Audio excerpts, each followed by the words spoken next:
निर्वाणी गोविंदाचे मागे पुढे, निर्वाणी गोविंदाचे मागे पुढे, काहीच साखरे पडून दी, विषय तू त्यांचा झाला नारायण, नावडे जनधन माता पिता, तुका म्हणे सत्य कर्म व्हावे साह्य, तुका म्हणे सत्य कर्म व्हावे साह्य, घातलिया भय नरका जाणे, विषय तू त्यांचा झाला नारायण, नावडे जनधन माता पिता, विठ्ठल विठ्ठल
निर्विघ्नं कुरु मे देव, सर्वकार्येषु सर्वदा, महायोगपीठे तटे भीमरत्यं वरं पुण्डरीकाय दातुं मुनीन्द्रं, समागतं तिष्ठन्तं आनन्दकन्दं परब्रह्मलिङ्गं भजे पाण्डुरङ्गं।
त्यांची या त्यांच्या कृपादाने कथेचा विस्तारू बाबाजी सद्गुरु दास तुका जयांचे केले स्मरण होय सकल विद्यांचे अधिकरण तेची बंधू श्री चरण श्री गुरूंचे ते नमस्कारून आता नमो ज्ञानेश्वरा निवृत्ती उदारा सोपान देवा मुक्ताबाई नमो त्रिभुवन पावनी अद्वैत जननी देवाची ये काय माझी वाणी मानेल संतांसी रंजवू चित्तासी आपुलिया माझी वाणी तुझे वर्णी गुणनाम ऐसे देही प्रेम सर्व काळ नागेंद्र हाराय त्रिलोचनाय भस्मंगरागाय महेश्वराय नित्याय शुद्धाय दिगंबराय तस्मै नकाराय नमः शिवाय नमो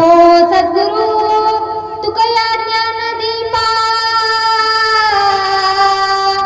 नमो सद्गुरु सच्चिदानंद रूपा नमो सद्गुरु भक्त कल्याण मूर्ती नमो सद्गुरु भास्करा पूर्ण कीर्ती विठला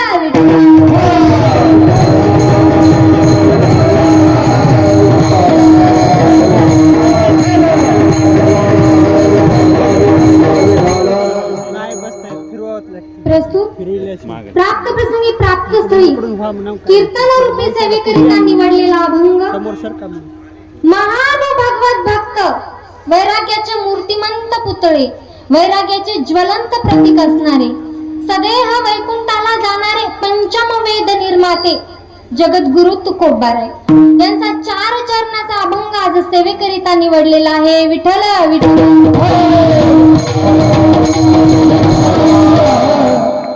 अभंगाच्या भावार्थाकडे वळण्यापूर्वी अल्पसा परिहार देणे ते म्हणजे वक्त्याचं आद्य कर्तव्य समजलं जातं आणि तो म्हणजे असा की थोर साधू संतांच्या पदस्पर्शाने पावन झालेल्या गांधारी या पुण्यनगरीमध्ये चालू असलेला हा अखंड हरिनाम सप्ताह श्रीमद भागवत कथा व श्री संत भगवान बाबा कलशारोहण कार्यक्रम व या सप्त्यामधील 3ऱ्या दिवसाची सेवा ही माझ्यासारख्या पामराकडे आलेली मज पामराय काय थोरपण पायीची वाहन पायी बरी अभंगाचा सरळ अर्थ बघायचा झाला तर अभंगाच्या प्रथम चरणामध्ये तुकोबाराय काय म्हणतात भक्त ऐसे जाना जे देही उदास गेले आशा पाश निवारोनी जे भक्त आपल्या देहावर उदास असतात ज्यांना काहीच आशापास नसतात असे भक्त मला आवडतात असे तुकोबाराय म्हणतात अभंगाच्या 2ऱ्या चरणामध्ये तुकोबाराय काय म्हणतात विषय तो त्यांचा झाला नारायण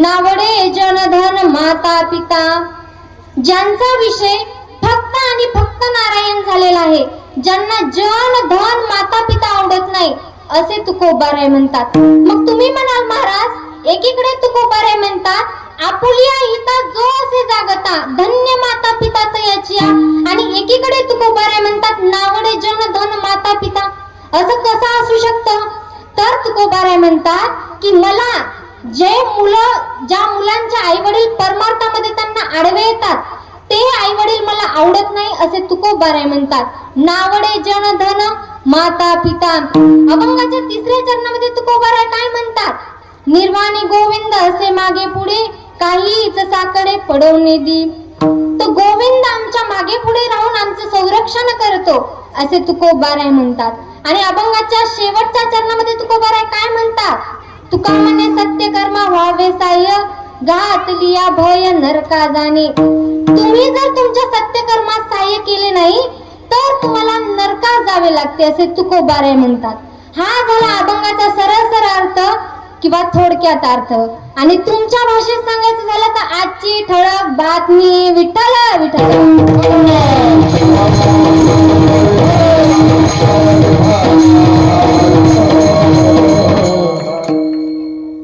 कुठल्याही कीर्तनकाराकडून तुम्ही कधीच मनोरंजनाची अपेक्षा करत जाऊ नका कारण कीर्तन इज नॉट एंटरटेनमेंट मग इट इज इंटरमेंटन्स आत्म उद्धारासाठी केलं जातं, त्याचं नाव आहे कीर्तन.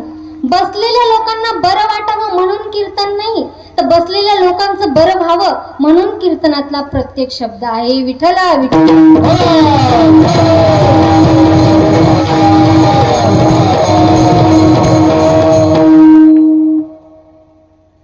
तुकोबाराय म्हणतात, माझे तुकोबाराय विठ्ठला विठ्ठला.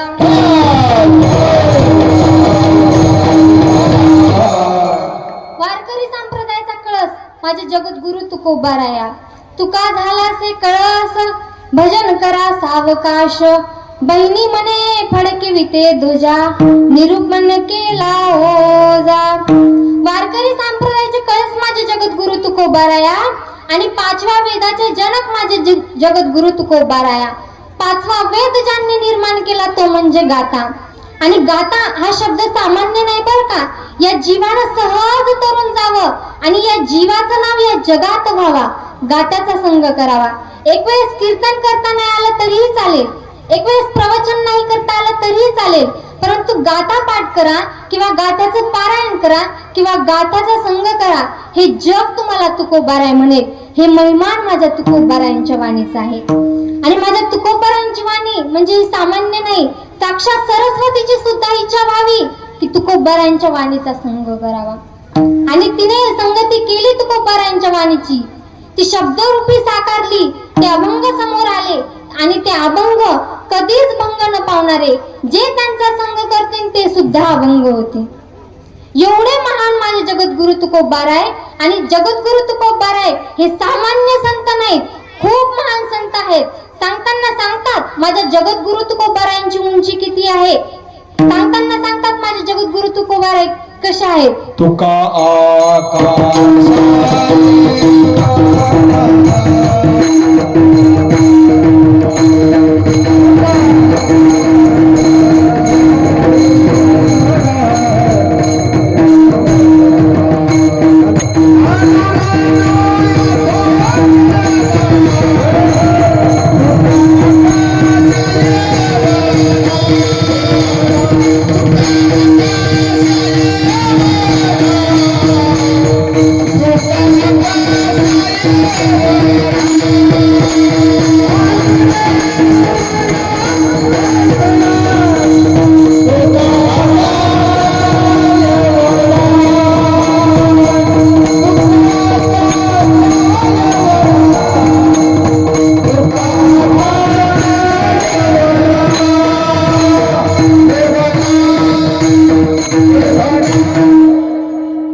माझ्या तुकोबारांची उंची ही आभाळा एवढी आहे, पण माझं मन सांगतं की माझ्या जगद्गुरु तुकोबारांची उंची ही आभाळा एवढी नाही.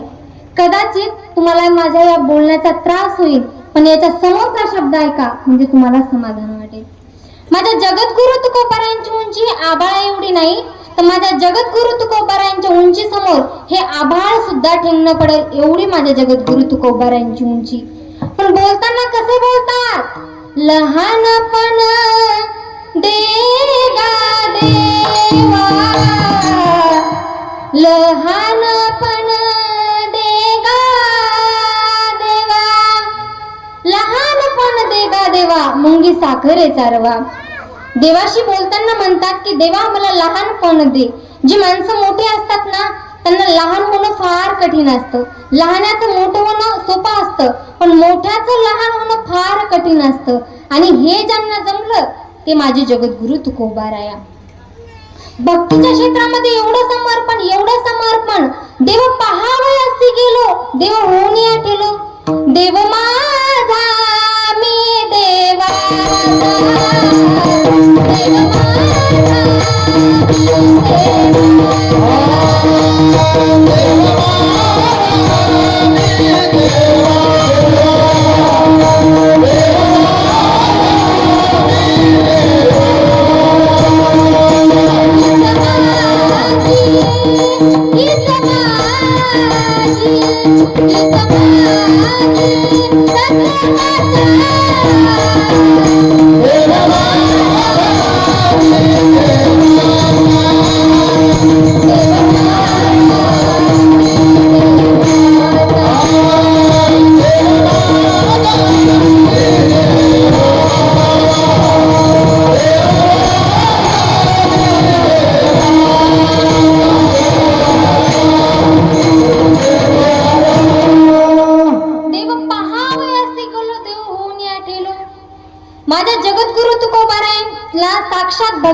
विमान घेऊन आले होते न्यायला. भक्ती तर अशी करा जीवनामध्ये महिला मंडळ, भक्ती अशी करा की तुम्ही मंदिरामध्ये जाताय नवल नाही, मंदिरातला देव तुमच्या घरी यावा आणि तुमचं घर मंदिर व्हावं. भक्ती अशी करा जीवनामध्ये की तुम्ही त्याचं भजन करताय नवल नाही, त्यानं तुमचं भजन केलं पाहिजे. भक्ती तर अशी करा जीवनामध्ये तुम्ही त्याच्यासाठी रडताय नवल नाही, तो तुमच्यासाठी रडला पाहिजे. गांधारीकर ऐकताय ना? हो, तेच म्हणलं, झोपल्या की काय?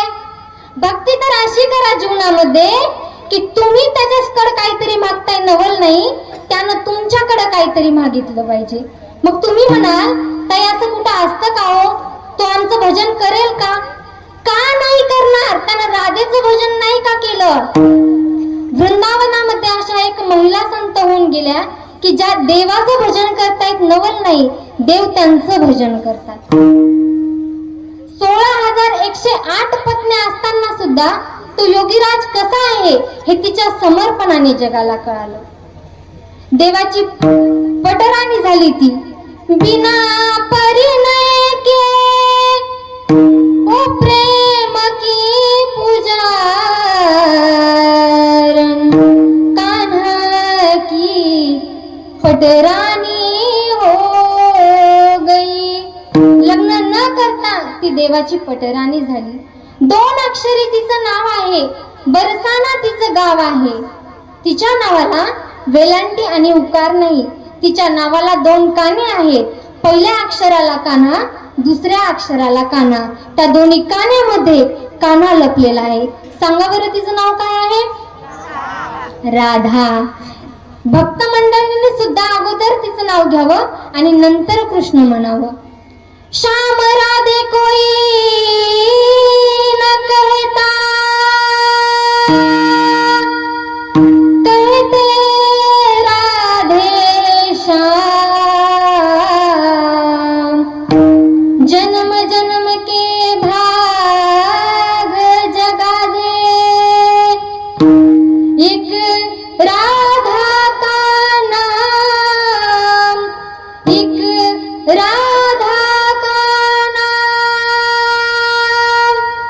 राधा के बिना श्याम राधा, राधा राधा के बिना श्याम राधा, कहते राधे श्याम.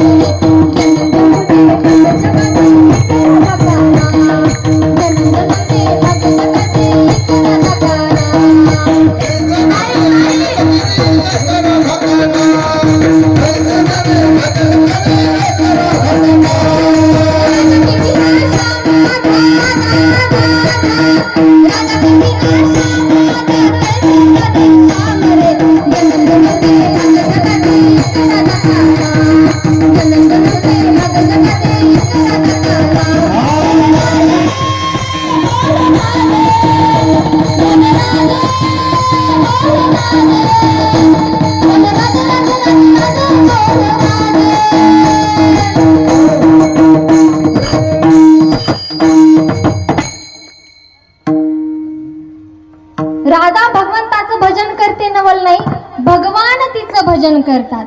म्हणून भक्ती अशी करा जीवनामध्ये. मग तुकोबारांच्या ठिकाणी एवढ्या गोष्टी काय एकत्र वाटल्या बरं? सदैव वैकुंठ गमन, गाता निर्मती, कळस होणे, अनुरेणूपेक्षा लहान होण्याची भावना, एवढ्या सगळ्या गोष्टी काय एकत्र वाटल्या? कारण युगायुगाची ती भक्ती फळाला आलेली आहे. विठ्ठल विठ्ठल.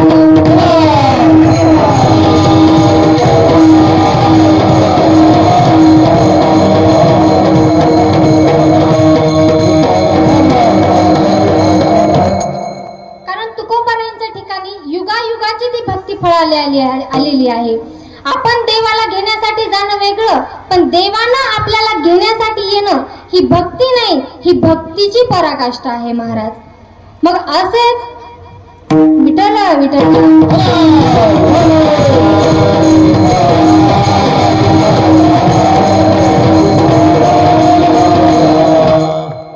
मग भक्तातही 2 प्रकार पडतात. एक म्हणजे अपेक्षित भक्त आणि दुसरा म्हणजे अनपेक्षित भक्त. अपेक्षित भक्त म्हणजे ज्याला देवाकडून अपेक्षा असते आणि अनपेक्षित भक्त म्हणजे ज्याला देवाकडून कुठलीच अपेक्षा नसते. मग आता भक्तातही मग अनपेक्षित भक्त कोण कोण होऊन गेले आणि अपेक्षित भक्त कोण कोण होऊन गेले अपेक्षित भक्त ध्रुवबाळ आणि द्रौपदी. मला सांगा, दुर्जनाची संगती केल्याने माणसाला पावलोपावली अपमान सहन करावा लागतो. मातीने जर वाऱ्याची संगती केली तर तीच माती पंतप्रधानाच्या खुर्चीवर जाऊन बसते, आणि त्याच मातीने जर पाण्याची संगती केली ना तर तीच माती माणसाच्या पायाखाली चिखल बनवून तुटते. आपल्या विहिरीचं पाणी तुम्ही कारल्याला द्या, ते कारल्याला कडू बनवतं. त्याच विहिरीचं पाणी तुम्ही मिरच्यांना द्या, ते मिरच्यांना तिखट बनवतं. त्याच विहिरीचं पाणी तुम्ही केळीला द्या, ते केळीला गोड बनवतं. म्हणजे हा मानवी जीवनावर होणारा परिणाम आहे. वसंत ऋतूमध्ये एक पाण्याचा थेंब जर शिंपल्यात पडला तर त्याचा मोती तयार होतो, आणि तोच एक पाण्याचा थेंब जर गरम तव्यावर पडला तर त्याचं अस्तित्व नष्ट होतं. म्हणजे आपण कोणासोबत राहते याच्यावर बऱ्याच गोष्टी डिपेंड असतात. त्यामुळे माणसाने वाईटाच्या संगतीत राहण्यापेक्षा एकटं राहिलेलं कधीही परवडतं. विठ्ठल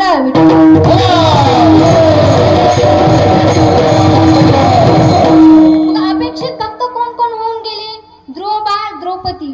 ध्रुवबाळाने स्वतःच्या वडिलाच्या मांडीसाठी तपश्चर्या केली होती. एक वेळेस ध्रुवबाळ वडिलांच्या मांडीवर बसले असताना त्यांच्या सावत्र आईने त्यांना उठवून लावले. म्हणाले, उठ, ही मांडी तुझी नाही, ही मांडी माझ्या मुलाची आहे. त्यावेळेस ध्रुवबाळ रडत रडत रडत आपल्या आईकडे गेले महाराज, आणि आईकडे गेल्यानंतर म्हणाले की आई, अगं आई, सुरूच्या आईने मला वडिलांच्या मांडीवरून उठवलं ग, आणि म्हणते की ही मांडी तुझी नाही, ही मांडी माझ्या मुलाची आहे. त्यावेळेस त्याची आई म्हणती, जाऊ दे बाळा, तुला तो भगवान परमात्मा मांडी देईल. मग त्यावेळेस ध्रुवबाळ म्हणतात की आई, त्या भगवान परमात्म्याची मांडी मिळवण्यासाठी काय करावं लागेल ग? त्यावेळेस ध्रुवबाळ म्हणतात, ध्रुवबाळांची आई म्हणते की तुला तपश्चर्या करावं लागेल. अरण्यामध्ये जाऊन ध्रुवबाळ तपश्चर्या करतात आणि देव प्रगट होतात.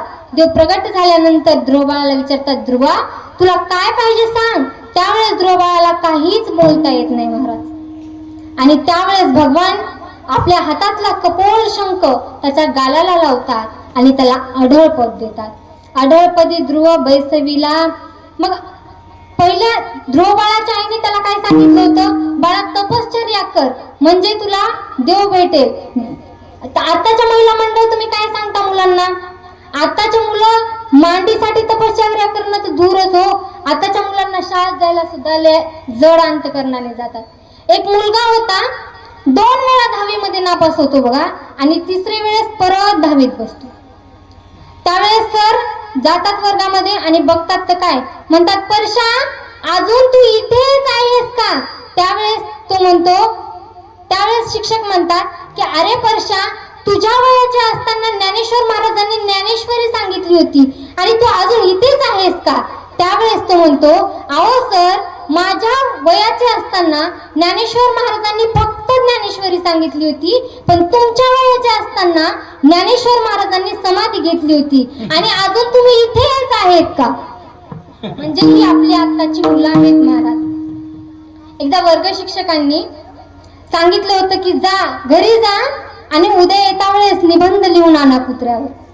मुलं घरी जातात, दुसऱ्या दिवशी शाळेत येतात आणि शाळेत आल्यानंतर मग शिक्षक विचारतात, काय रे, निबंध लिहिला का?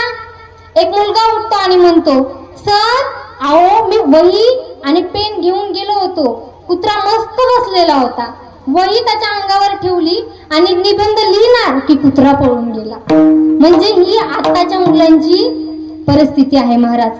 परंतु ध्रुवबाळाने देवाची तपश्चर्या केली होती अरण्यामध्ये जाऊन. मग भगवंताला कसे भक्त आवडतात तेच गीतेच्या 12व्या अध्यायामध्ये सांगितलेलं आहे. अनपेक्षः सुचिरदर्श उदासीनो गतव्यतः सर्वारंभ परित्यागी यो मद्भक्त समे प्रिया. भगवंताला कसे भक्त आवडतात तेच अभंगाच्या प्रधान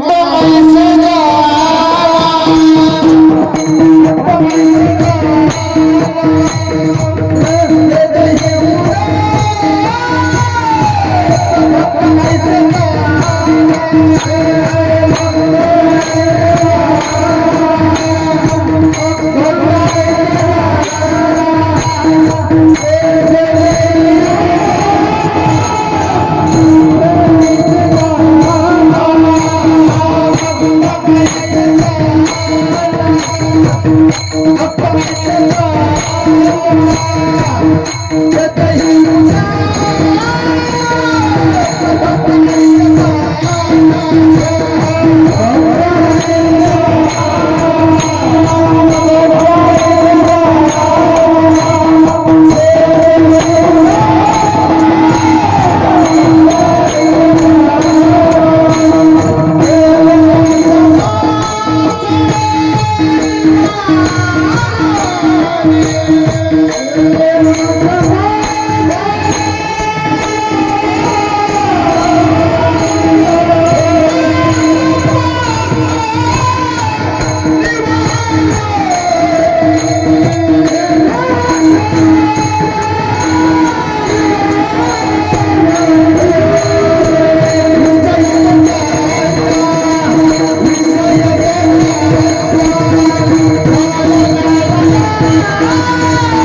जेदेही उदास गेले आशा पाश निवारुनी.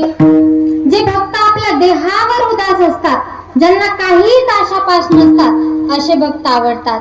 आणि भक्त काय म्हणतात की देवा आम्हाला काहीच नको, आम्हाला धन नको, दौलत नको, काहीच नको. न लगे मुक्ती धन संपदा, संत संग देई सदा. एक वेळेस छत्रपती शिवाजी महाराजांनी महाराष्ट्र भूषण जगद्गुरु तुकोबारायांना नजराना पाठवला. त्यावेळेस दिवट्या छत्री घोडे हे तो आम्हा बऱ्या तान पडे. त्यावेळेस तुकोबाराय म्हणतात की हे आम्हाला काहीच नको, याची आम्हाला अपेक्षा नाही.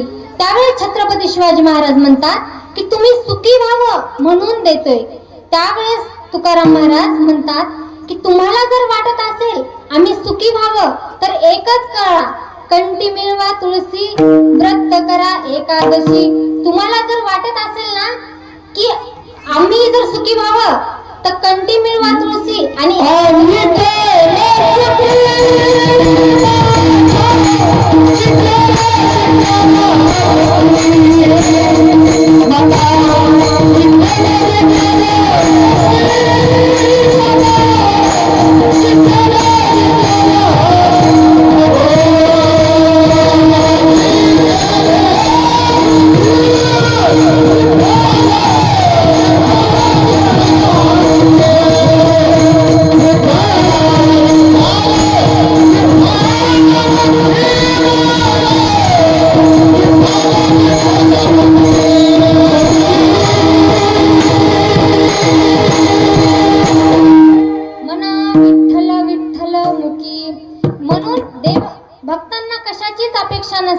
कारण त्यांचा विषय एकच झालेला असतो आणि तो म्हणजे पांडुरंग परमात्मा.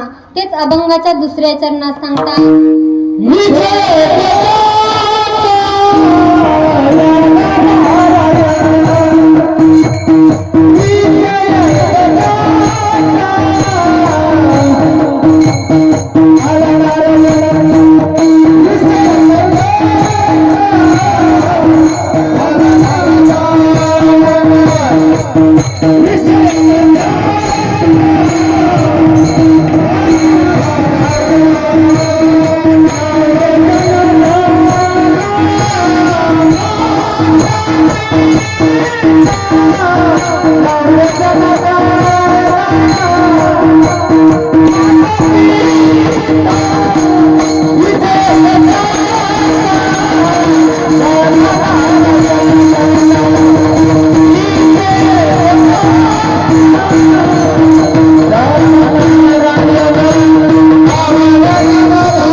नावडे जनधन माता पिता.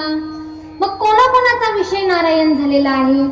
एका वेश्येची मुलगी दादा, अहो त्या वेश्येच्या मुलीला ज्ञानेश्वर रायांनी उपदेश केला आणि तिचे डोळे उघडले. त्यावेळेस हातामध्ये विणा घेऊन ती पंढरीच्या वारीला निघाली. कानोपात्रा इतक्या सुंदर होत्या, दिसायला इतक्या सुंदर होत्या. त्यांनी जर पान खाल्लं ना तर त्यांच्या कंठामधून पान दिसायचं, इतक्या सुंदर होत्या कानोपात्रा. आणि कानोपात्रेला त्यांच्या सुंदरतेचा अहंकार झाला. महाराज म्हणाल्या मी इतकी सुंदर आहे, इतकी सुंदर आहे की तो भगवान परमात्मा माझ्या इतका सुंदर असूच शकत नाही. मग चोकोबारा आमची गल्ली झाडताना का बरं असं वर्णन करायचे? राजसकुमार मदनाचा पुतळा, रवी शशिकळा लोपलिया. का बरं असं वर्णन करायचे? मग बघू तरी हा भगवान परमात्मा किती कोमल आहे. त्यावेळेस कानोपात्रा देवाचं दर्शन घेण्यासाठी पंढरपूरला जातात आणि देवाचं दर्शन घेण्यासाठी देवाच्या पायाला स्पर्श करतात. तर त्यावेळेस देवाच्या पायातून रक्त येऊ लागलं महाराज. त्यावेळेस कानोपात्रेला आपल्या चुकीचा आभास झाला. तेव्हा समजलं की हा भगवान परमात्मा माझ्यापेक्षा किती कोमल आहे, माझ्यापेक्षा किती सुंदर आहे. ते राजस्थानमध्ये मेवाड प्रांतामध्ये एका महिला संतांचा जन्म झाला. ते इतक्या सुंदर दिसायला होत्या, इतक्या सुंदर दिसायला होत्या, नक्षत्रासारख्या होत्या. त्यांनी जर पाणी पिलं ना तर एखाद्या कपाऱ्यातून जसा झरा वावा ना तसं त्यांच्या कंठातलं पाणी दिसायचं महाराज. सुकलेल्या गुलाबाच्या फुलाला जर त्यांनी हात लावला तर त्या फुलानं सुद्धा उमलावं आणि स्वतःला धन्य समजावं महाराज. एवढंच नाही तर सूर्याच्या किरणाने सुद्धा ज्यांना त्रास व्हायचा अशा संत मीराबाई महाराज त्या आपल्या देहावर उदास होऊन अखंड श्रीकृष्णाची भक्ती करायच्या. मेरो राधा रमण गिरिधारी गिरिधारी श्याम बनवारी. अखंड ध्यास त्या भगवान परमात्म्याच्या, त्या स्वतःला विसरून जायच्या महाराज.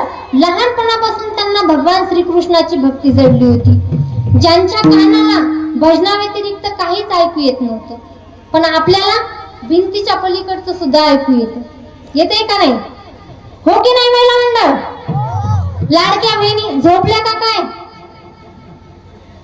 आपल्या कानाला भिंतीच्या पलीकडचं सुद्धा ऐकू येतं आणि भिंतीच्या पलीकडचं ऐकू येण्या कारणाने संत पाणी ढवळल्या जातं महाराज. आणि जावेच्या भिंतीला तर कधीच कान देऊन ऐकू नये, मग ते कधी पेटल ना सांगताच येत नाही. अशा संत मीराबाई ज्या आपल्या देहावर उदास होऊन रात्रंदिवस त्या भगवान परमात्म्याची भक्ती करायच्या महाराज. एक राधा